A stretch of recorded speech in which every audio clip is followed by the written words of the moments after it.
Assalamualaikum warahmatullahi wabarakatuh. Kita berjumpa kembali pada mata kuliah geometri dan kali ini kita memasuki pertemuan yang keempat. Pertemuan yang keempat akan kita bagi menjadi beberapa bagian video dan pada video ini kita namakan pertemuan 4.A yang merupakan bagian pertama dari pertemuan yang keempat. Pada pertemuan ini kita akan membahas topik terkait dengan ketegaklurusan garis. Ini merupakan lanjutan dari pertemuan sebelumnya yang membahas tentang kesejajaran garis. Tujuan perkuliahan pada pertemuan kali ini, yang pertama setelah mengikuti perkuliahan ini diharapkan mahasiswa dapat memahami konsep ketegaklurusan dan konsep jarak, terutama jarak titik, garis, dan garis juga garis. Kemudian yang kedua, memahami konsep garis istimewa pada segitiga.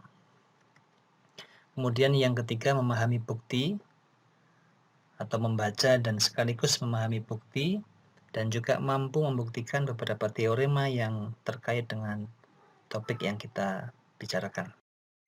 Baik, sebagai introduction atau pendahuluan, kita akan mengenal terlebih dahulu istilah vertikal dan horizontal.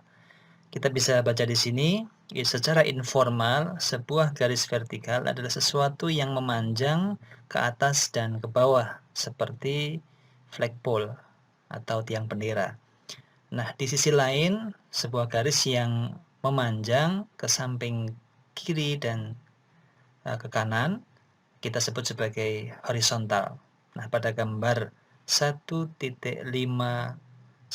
di samping ini, L adalah kita sebut sebagai sesuatu yang vertikal, sementara C adalah garis yang horizontal. Nah, Anda bisa mengingat kembali pada sistem koordinat kartesius, maka sumbu X kita sebut sebagai sumbu horizontal, sementara sumbu Y-nya adalah sumbu vertikal. Nah, pada gambar ini, garis L dan C itu berpotongan, ya. Berpotongan sehingga memiliki titik potong di sini atau titik sekutu atau titik serikat, dan mereka nampak membentuk sudut yang memiliki ukuran yang sama.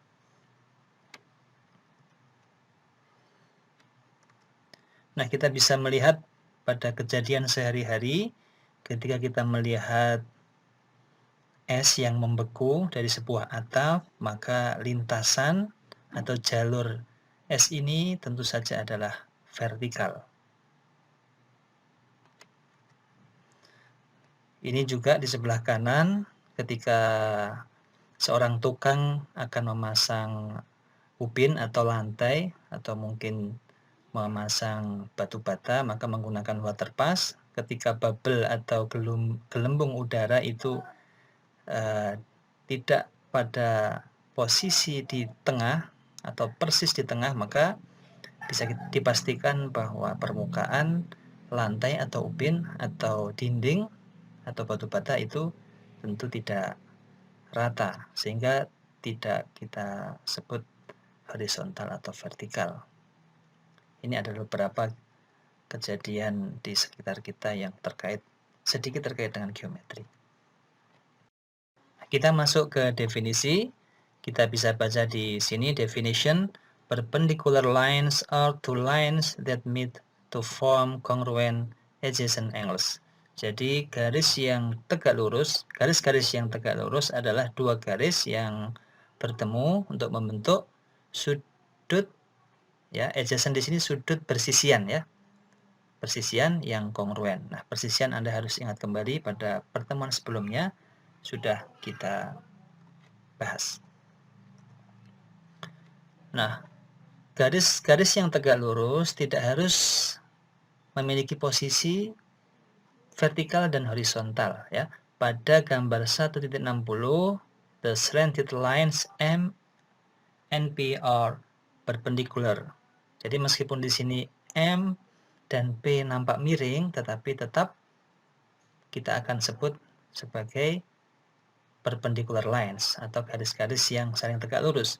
dinotasikan dengan seperti ini, atau a small squares is often placed in the opening of an angles formed by perpendicular lines. Jadi sebuah persegi yang kecil kadang ditempatkan ya di sini untuk menunjukkan di awal sudut atau perpotongan garis untuk menunjukkan mereka saling tegak lurus. Dan saya kira ini sudah dipahami ya.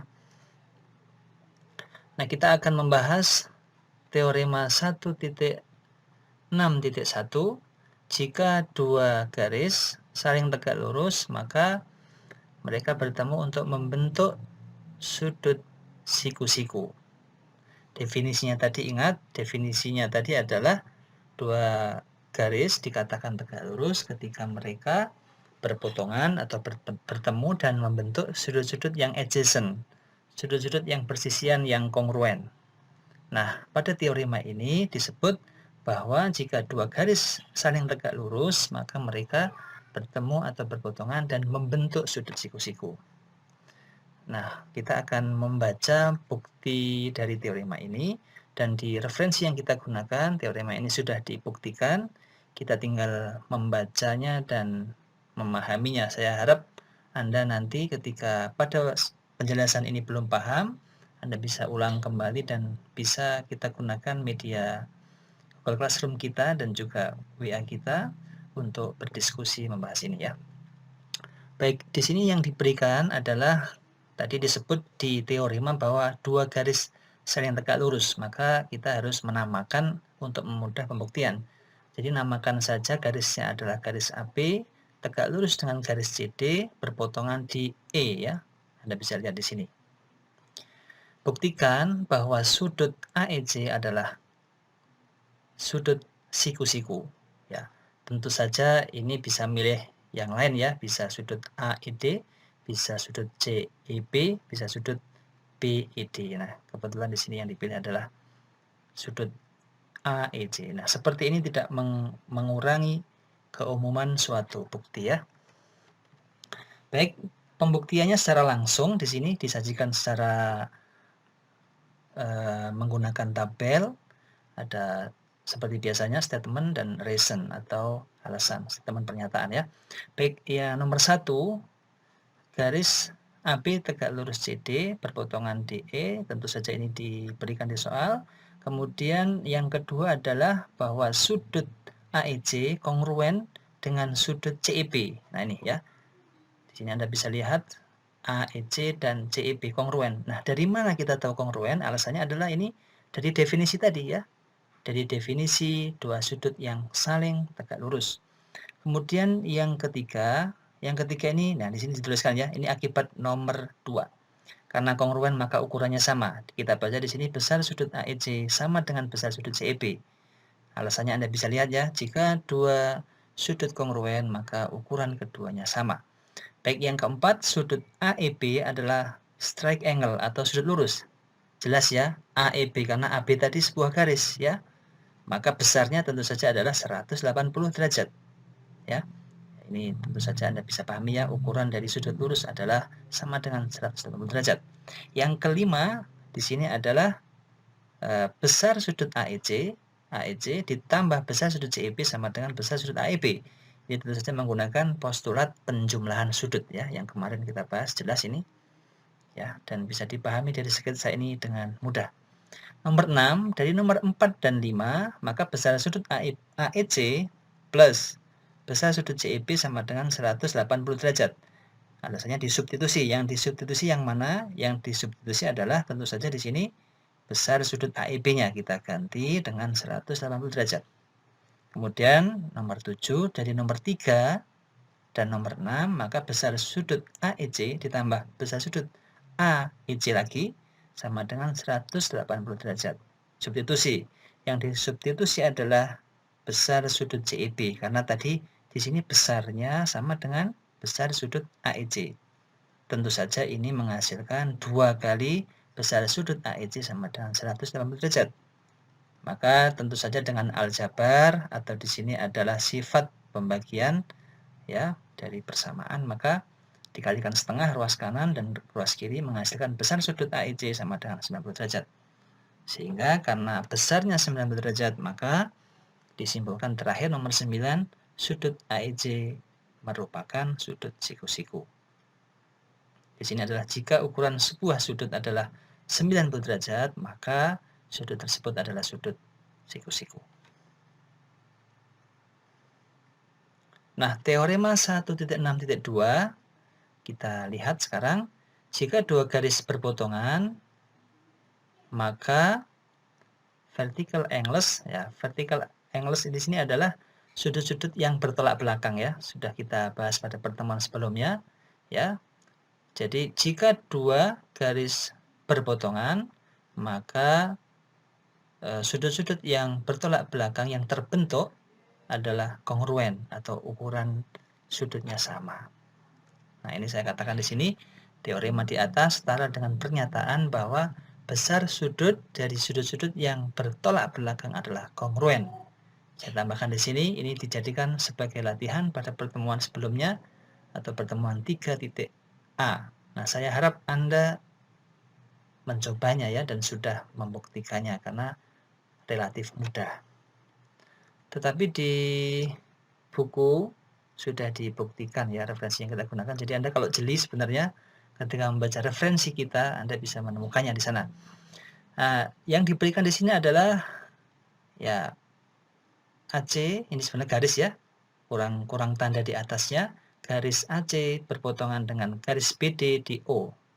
Ya. Ini ya, ada gambarnya. Kemudian alasannya given tentu saja. Kemudian yang kedua, sudut AOC dan DOB adalah strike angles ya. Jadi AOC tentu saja mudah kita pahami dia sudut lurus dan juga DOB. Tentu saja masing-masing besarnya adalah 180 derajat. Besar sudut AOC dan besar sudut DOB 180 derajat. Kemudian tentu saja ini sama ya. DOB tentu saja sama dengan AOC, mudah sekali dipahami ya.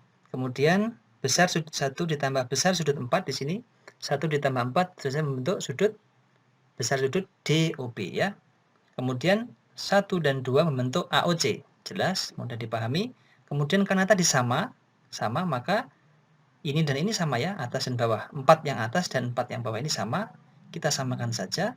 Oke, karena nilainya sama dengan ini atau sama-sama sudut lurus, nah tentu saja menghasilkan ini ya, tinggal coret atau menurut sifat aljabar kita tinggal sesuatu yang sama bisa kita hilangkan, maka besar sudut 4 sama dengan besar sudut 2 sehingga keduanya kongruen ya dan terbukti. Nah, sekarang kita akan membahas bagaimana mengkonstruksi garis tegak lurus ya, atau perpendicular lines. Jadi meskipun ini mungkin sudah Anda ketahui, tapi sebagai calon guru Anda perlu mengingat kembali karena saya yakin mungkin Anda beberapa ada yang lupa ya.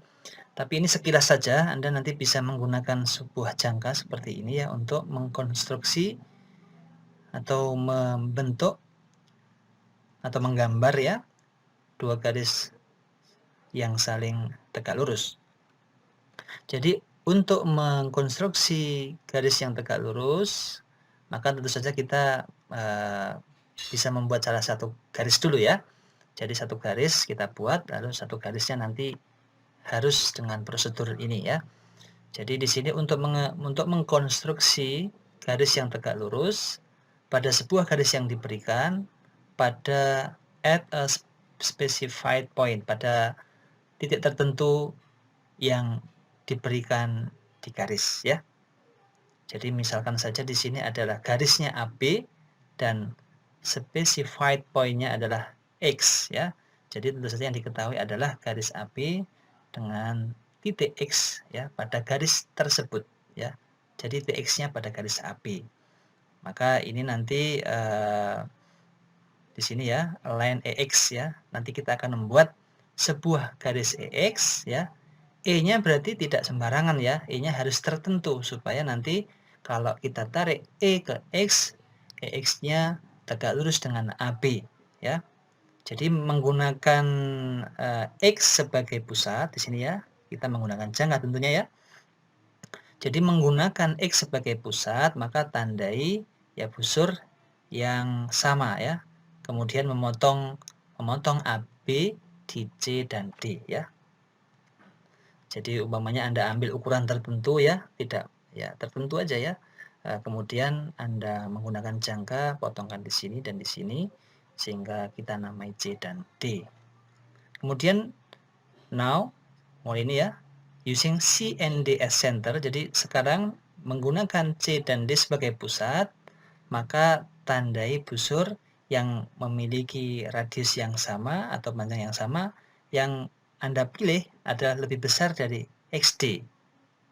Sehingga busur-busur ini berpotongan di atas dan juga di bawah AB. Ya.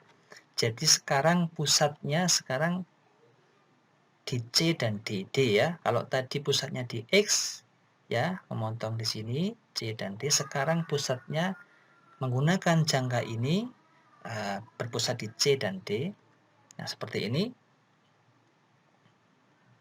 Ya. Jadi ini kebetulan yang dipilih adalah di atas ya. Maaf saya tadi salah menyebut ya, di atas or ya, di atas atau di bawah ya. Baik, di sini menggunakan pusat di D ini ya busurnya, kemudian menggunakan pusat di C ini ya. Tadi dipilih yang melebihi panjang dari ya greater than XD ya, yang melebihi XD tadi. Tentu kalau nggak melebihi nggak sampai sini kan ya. Tujuannya begitu ya, ini mudah dipahami. Sehingga perpotongannya adalah kita sebut sebagai E tadi, sehingga sekarang tinggal menghubungkan antara E dan X. Sehingga nanti bisa dipastikan EX ya, garis yang terbentuk akan tegak lurus dengan garis yang diberikan di awal yaitu garis AB. Nah, Anda nanti ketika menjadi guru tentu Anda harus ajari anak didik ya, apalagi mengajari level yang dasar, tentu Anda harus mempraktekannya bersama siswa. Nah, sekarang kita ke teorema selanjutnya yaitu teorema 1.6.3. Di sini kita bisa baca pada sebuah bidang maka ada tepat satu garis yang tegak lurus terhadap garis yang diberikan ya pada atau melalui titik pada garis tersebut. Ya. Jadi teorema ini kita akan buktikan. Nah, teorema tadi kita bisa narasikan dalam pernyataan yang berbeda atau bisa kita konstruksi dalam pernyataan yang ekuivalen pada sebuah bidang untuk sembarang titik P. Jadi kan teorema tadi kan tidak ada nama garis dan juga titik, maka kita bisa ambil nama di sini misalkan titik P anggota garis K atau titik P-nya terletak pada K. Maka terdapat garis tunggal M yang melalui P dan tegak lurus K. Jadi misalkan di sini garis K sebagai ilustrasi kita gambarkan di sini ya, atau kita sketsa di sini. Kemudian pada K itu ada titik P, ya P-nya anggota atau elemen dari K, maka tentu saja nanti garis yang melalui P dan tegak lurus K itu tunggal, ya. Ada dan tunggal, hanya ada satu. Nah, nanti ada teorema juga, nanti ketika P-nya di luar, maka melalui P dan tegak lurus K juga tunggal ya. Tapi ini yang kita bahas adalah P-nya pada garis K. Baik, pertama kita bisa mengkonstruksi atau selalu dapat mengkonstruksi garis yang melalui P dan tegak lurus K. Ya. Tentu saja ini bisa kita lakukan dan sebut saja misalkan garis tersebut adalah M. Ya. Jadi M-nya di sini tegak lurus dengan K. Sehingga sudut 1, nah sudut 1 di sini besarnya adalah 90 derajat sesuai teorema sebelumnya. Nah, selanjutnya kita akan buktikan bahwa M itu adalah tunggal. Nah, untuk membuktikan ini maka kita menggunakan kontradiksi ya. Jadi kita andaikan atau kita misalkan bahwa terdapat garis lain selain M, tentu saja yang juga tegak lurus K dan melalui P.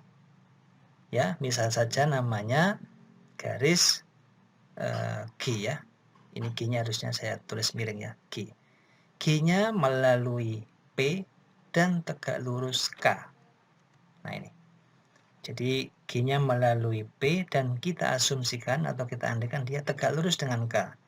G-nya tidak sama dengan M. Tentu saja karena asumsinya G ini tegak lurus dengan K, maka besar sudut 2 adalah 90 derajat.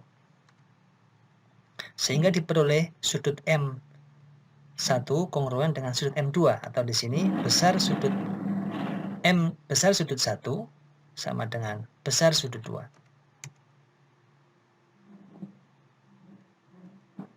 Nah, dari konstruksi di sebelah ini kita bisa pahami karena tadi G-nya tidak sama dengan M, maka tentu saja ya membentuk, karena berpotongan di P, maka tentu saja membentuk sebuah sudut. Sekecil apapun ada nilainya ya. Sehingga besar sudut 1 tadi, sudut yang ini adalah merupakan jumlah dari besar sudut 2 ditambah besar sudut 3. Dan ingat, besar sudut 3 adalah positif ya, memiliki ukuran ini pasti sesuai, atau kita bisa ingat kembali postulat protaktor. Nah, kemudian kita substitusi tadi, karena tadi sudut 1 sama dengan sudut 2, maka sudut 2 di sini saya ganti ini, sudut 1. Sehingga diperoleh besar sudut 1 ditambah besar sudut 3 sama dengan besar sudut 1. Nah, dari sini terdapat kontradiksi. Nah, mengapa? Nah, Anda bisa melihat di sini, kalau ini kita masukkan ke sini, sesuatu yang positif, kita tambahkan dengan besar sudut 1, maka harusnya di sini lebih besar ya. Sementara di sini tetap sama dengan. Atau bisa pula dipandang, ketika ini kita pertahankan sama dengannya, maka haruslah M besar atau M sudut 3 atau besar sudut 3 haruslah 0, sehingga kontradiksi dengan ini. Ya, jadi karena ada kontradiksi, maka pengandaian yang kita tetapkan di awal adalah salah, sehingga yang benar adalah M merupakan garis yang tunggal, adalah satu-satunya garis yang melalui P dan tegak lurus dengan garis K. Terbukti. Nah, di sini teorema titik 1.6.4 the perpendicular bisector of a line segment is unique. Jadi bisektor tegak lurus dari sebuah segmen garis adalah unik. Jadi nanti ada segmen garis, ingat ya, segmen garis memiliki panjang. Nah, perpendikular bisektornya atau bisektor, garis bisektor tegak lurusnya adalah unik. Unik itu berarti tunggal. Jadi garis yang membagi segmen ini menjadi 2 bagian dan sekaligus tegak lurus itu bersifat unik atau tunggal. Nah, ini Anda bisa jadikan sebagai latihan ya. Nanti langkahnya seperti tadi, Anda bisa menggunakan langkah atau bukti kontradiksi ya. Silakan dicoba, ini sebagai latihan. Baik, itulah materi yang kita bisa diskusikan pada pertemuan 4.A ini. Nah, nanti Anda lihat kembali atau Anda lihat video di pertemuan selanjutnya, yaitu pertemuan 4.B. Terima kasih atas perhatiannya. Assalamualaikum warahmatullahi wabarakatuh.